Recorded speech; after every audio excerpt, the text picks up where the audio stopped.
Something followed me through every house I lived in as a kid. During my childhood, my family moved often, never staying in one place for long. We settled in Rhode Island when I was 8, but I still have scattered memories from earlier homes that feel distant and unclear.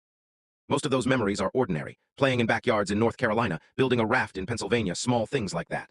But one memory has always stayed with me. It is as clear as if it happened yesterday. I sometimes wonder if it was a fever dream from an illness I had as a child, but I have never been able to fully dismiss it. When I was 5, we were living in a large house outside New Vineyard, Maine. Shortly after my birthday, I became ill and was confined to my room for weeks while my parents prepared to move.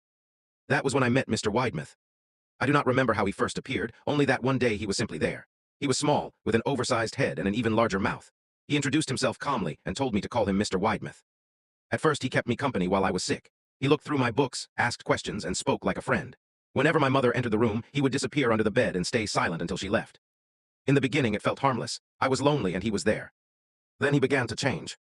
He started suggesting games that had to be kept secret from my parents. He led me to an empty room with a window overlooking a steep drop and told me to imagine there was a trampoline below, encouraging me to jump. I told him it did not feel safe. He seemed disappointed but did not force me. After that, his behavior became more unsettling. He brought dangerous objects and encouraged me to practice with them. At night, he would stay by my bed and insist I try things I did not want to do. Sleep became difficult, and I began to avoid him. Eventually, my mother allowed me outside again. I was relieved to be in the sunlight. But he was waiting for me. He led me into the woods behind the house and told me about a path. He said he had taken other children there before and that I would go there too when I was ready. I never followed him. A few weeks later, we moved away. The last time I saw him, I was in the moving truck at dawn. As we drove off, I looked back and saw him standing in my bedroom window watching. He raised his hand and waved goodbye.